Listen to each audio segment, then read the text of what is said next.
I'm Dr. Orion Taraban, and this is Psych Hacks Better Living Through Psychology. And the topic of today's short talk is men treat women the way women treat money.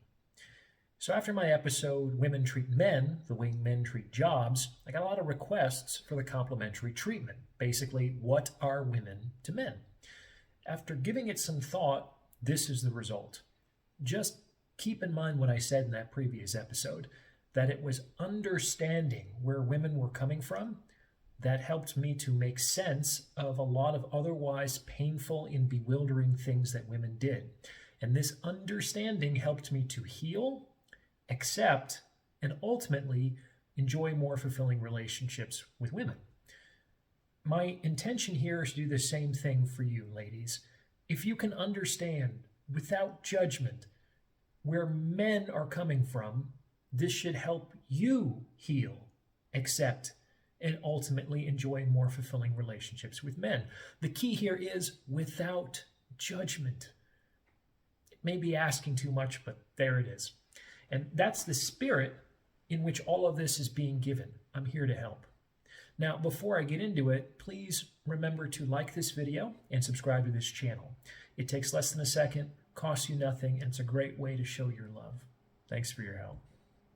Okay, so women treat men the way men treat jobs, and men treat women the way women treat money. At first blush, you might be thinking, same, but different. But they're not the same thing at all. Think of all the associations you have about work versus all the associations you have about money. Remember, work is really a means to an end. No one shows up to work for work.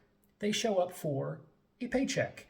This is why women typically have relationship goals. They see the relationship as a means to an end, just like men see a job as a means to a paycheck. But for men, women are the paycheck. They're the money. When we get into a relationship with you, it doesn't need to go anywhere because we're finally where we wanted to be. It's payday. It's the second Friday of the month. You know what I'm saying? It's our time to relax and have fun. And we think that way because of the incredible amount of work it took to get you. This cannot be overstated. Most women have absolutely no conception of the sheer amount of effort and time and skill and resource that goes into getting you, because you don't see it. It all happens before you say yes. This is really important. So let me try to help you understand this. When a guy approaches you in the bar on the street and chats you up, and you're attracted to him enough to give him your number, or when you match with a guy on a dating app and you text back and forth and you're attracted enough to actually meet up with him, how long does the whole interaction take place? Just a few minutes in the first case, and probably just a few days in the second. From your perspective. From the man's perspective, it actually took years across hundreds of attempts. I work with a lot of guys on pickup and attraction. At this stage in my life, I can walk into a crowded bar and walk out an hour later with a handful of numbers. But the fact of the matter is that it's taken me 10 years to be able to pick a woman up in 10 minutes. It takes a lot of work to be confident, to be charming, to be smooth, to be successful, to be witty, to be self-controlled. And you don't see any of that work, ladies. You didn't stick around to see it. But we do the work for the same reason that you do your job. We want the paycheck. But here's the thing. Just like a lot of women secretly resent all the work that they have to do to get paid and would prefer to just have money, a lot of men secretly resent all the work they have to do to get into a relationship and would prefer to just have women. And the more difficult it is for people to get something, the harder it is for them to give it up, and the easier it is for them to take it when it's offered. And the more they want something, the easier it is to rationalize doing whatever it takes to get it. Women, how easy is it for you to spend your hard-earned money? Wouldn't you prefer to spend someone else's money before you had to spend your own? Of course you would. And on some level, it's perfectly rational for you to have that preference. But just like women would prefer not to spend their own money, which they earned, if they don't have to, men would prefer not to forego women the access to which they earned if they don't have to. Men do more work than women to earn their optionality. So it's hard for men to give that optionality up. For the same reason, it's also easier to take when it's offered. Ladies, how often have you turned down free money? Assuming it was being offered in good faith, probably never. If someone offered you money, like as a gift, you probably wouldn't say, "Oh, no, thank you, I have enough money." And you certainly wouldn't say, "Oh, no, thanks, I have a salary." It's very hard to turn down free money, and you probably couldn't think of a good reason to do so anyway. Your employer might not be thrilled about it, but why? Well, if his employees could get money without working for it, then he kind of couldn't use money to incentivize employees to be the means to his ends anymore. At least not without offering a better deal. Free money would drive up the price of employment. That said, we're probably not in danger of that happening anytime soon. By the same token, it's extremely hard for a man to turn down a woman who is offering herself to him. Of course, the socially acceptable thing for him to say is, "Oh, no thanks, I already have a woman, so I already have enough woman, thanks." And to men's credit, they probably turn down women significantly more often than women turn down money.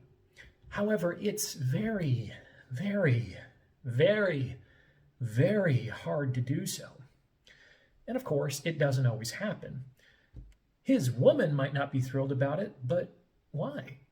Well, if men could get sex without working for it, then women kind of couldn't use sex to incentivize men to be the means to her ends anymore, at least not without offering a better deal. Free sex would drive up the price of commitment. Do you understand? And that leads me to my final point. Women, let's say that you've worked hard for your money and you want to enjoy the fruits of your labor for many years to come.